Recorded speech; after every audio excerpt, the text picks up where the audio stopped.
Bom, nós vamos falar hoje então sobre o Renascimento Cultural, tá certo? O Renascimento Cultural, ele é um movimento que acontece no final da Idade Média, início da Idade Moderna. Esse pensamento, ele vem para romper com o pensamento medieval, um pensamento teocêntrico, um pensamento onde a Igreja Católica manipulava e controlava a produção artística.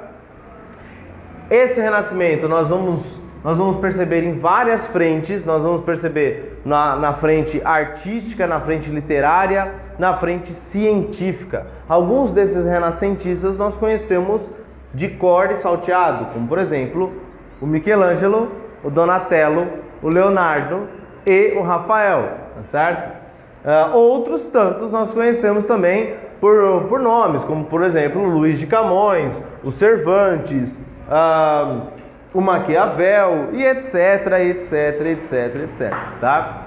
Então, esse movimento cultural, ele vai se apresentar primeiramente na Itália. Então, podemos dizer que a Itália é o berço do Renascimento, até porque o grande desenvolvimento comercial e o grande desenvolvimento urbano levou as cidades, principalmente a cidade de Florença, a promover diversas trocas culturais com vários povos. Então isso meio que abre a cabeça deles, tá certo? E por se sentirem como herdeiros dos romanos, o que é uma grande característica do Renascimento, a inspiração greco-romana, tá? Então é dali que começa, é dali que surge esse novo tipo de fazer arte, a nova forma literária, a nova forma de se fazer ciência, tá? Bom, eu tenho outras características, como por exemplo, o humanismo, antropocentrismo e individualismo, valorizando o ser humano, colocando o ser humano no meio do mundo, tá certo? E fazendo com que as coisas girem em torno dele, não ao contrário, como era no pensamento medieval. Então eu coloco Deus como toda a razão e toda a explicação do mundo. Agora não. Agora, com o humanismo, o antropocentrismo e o individualismo, o ser humano vai ser capaz de responder as perguntas do mundo. E aquilo que ele não consegue, aí sim ele vai atribuir a uma questão divina, tá? Eu tenho outras características, como por exemplo, o empirismo, eu tenho a inspiração greco-romana, o uso de perspectiva nas artes, o realismo, né?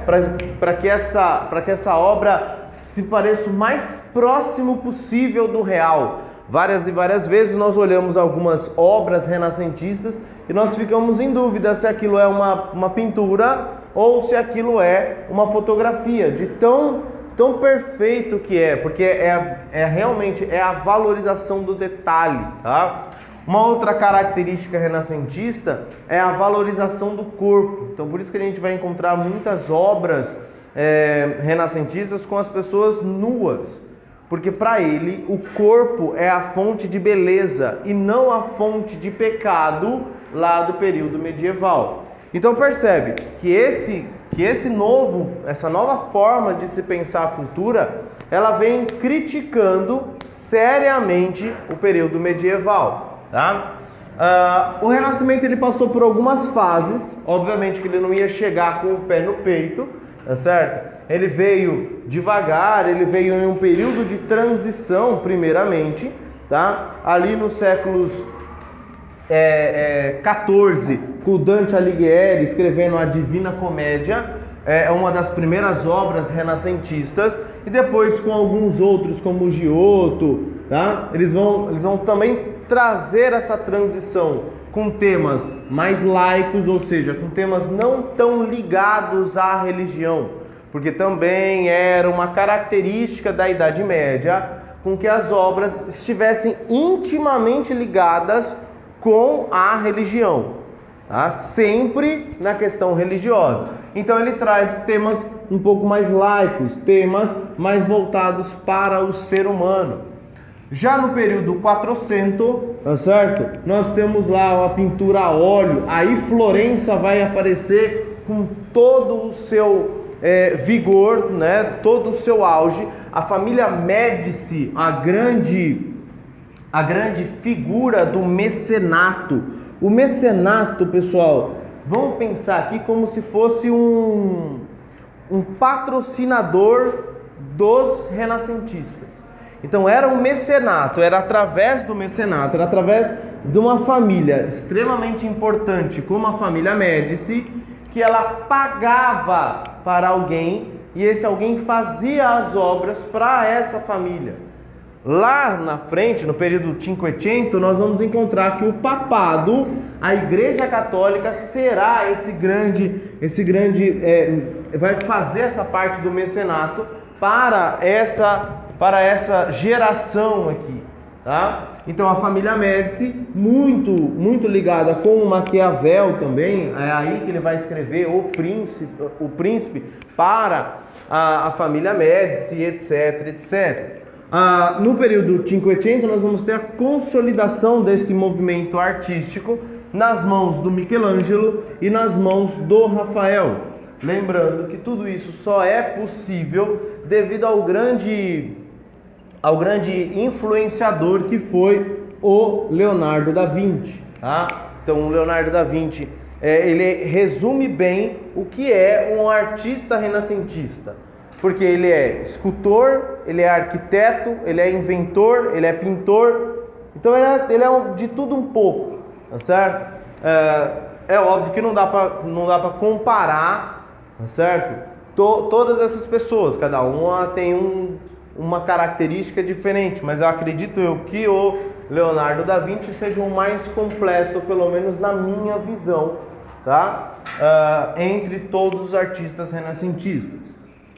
No campo literário, nós vamos encontrar outras pessoas, como por exemplo, e fora também da Itália. Nós vamos encontrar o Erasmo de Roterdã, o Shakespeare, o Luís de Camões, o Miguel de Cervantes. O Miguel de Cervantes, aliás, que vai escrever o Dom Quixote, tá? O Luís de Camões vai escrever os Lusíadas. Então, sempre aí voltado para algumas questões do vestibular do Enem, tá? Dentro do renascimento científico, então, nós temos que pensar uma nova forma também de se fazer ciência. Então, é dali que eles vão desenvolver o método científico. Então, o método científico eu faço uma pergunta, tá certo? E eu tenho que provar isso. É aí que vai sair o racionalismo. Porque não adianta eu falar assim, eu acho que é. Não adianta. Eu acho não, você tem que me provar aquilo. Então você senta, você pesquisa, você estuda, você analisa um período e aí sim você vem e escreve aquela tese.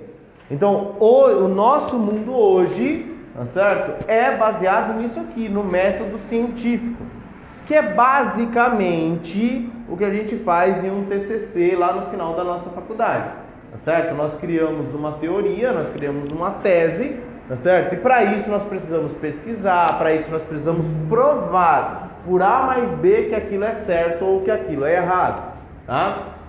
Alguns cientistas aqui serão destacados, como o Copérnico, o Galileu Galilei e o Giordano Bruno, dando início a essa nova forma de se pensar, a essa nova forma de se fazer ciência. Maravilha? Tudo certo, nada resolvido? Tudo certo, nada resolvido então.